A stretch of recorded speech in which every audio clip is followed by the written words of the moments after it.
Kali ini saya akan mempresentasikan terkait critical appraisal pada jurnal yang berjudul Cost Effectiveness and Budget Impact of Emerging Minimally Invasive Surgical Treatments for Benign Prostatic Hyperplasia dengan guideline Drummond checklist.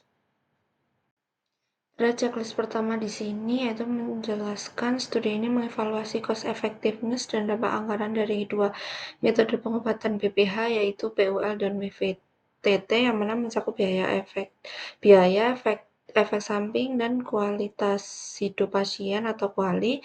Nah, studi ini membandingkan kedua alternatif pengobatan utama yang direkomendasikan oleh pedoman American Urological Association untuk pengobatan BPH yaitu PUL dan WVTT dengan fokus pada prospektif Medicare AS. Nah, analisis ini dilakukan dengan mempertimbangkan biaya dan efek jangka panjang dari kedua metode.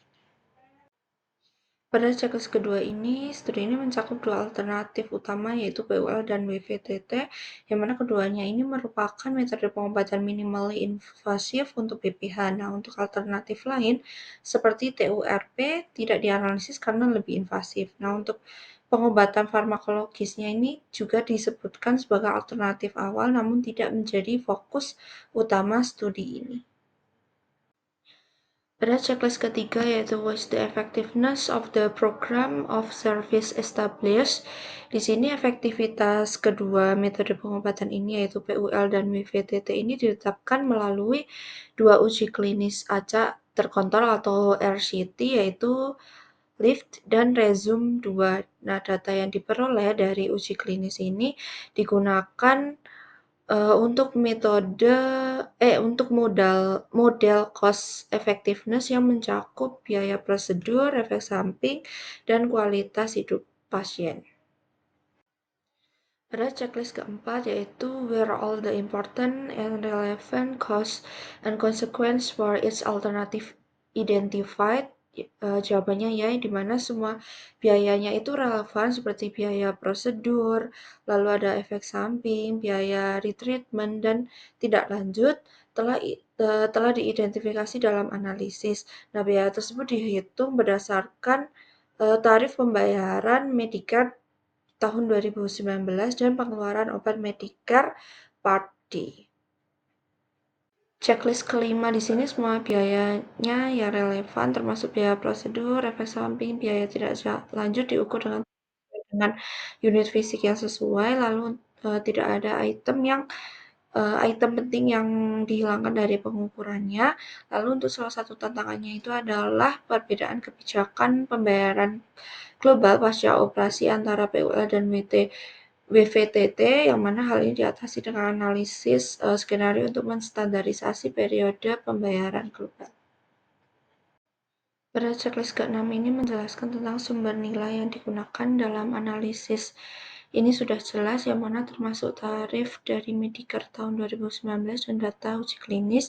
Lalu untuk nilai pasar yang relevan diterapkan untuk menghitung biaya dan penyesuaian dilakukan ketika diperlukan. Nah, untuk nilai yang tidak tersedia diperkirakan berdasarkan data sebelumnya atau asumsi yang divalidasi oleh suatu pakar, dan untuk pendekatannya ini menggunakan cost effectiveness dan cost utility.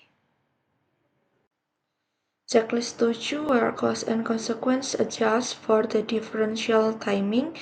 Di sini jawabannya ya, yang mana biaya dan kualitas hidup atau QALY di sini didiskon dengan tingkat tahunan 3% sesuai dengan praktik standar dalam ekonomi kesehatan tersebut.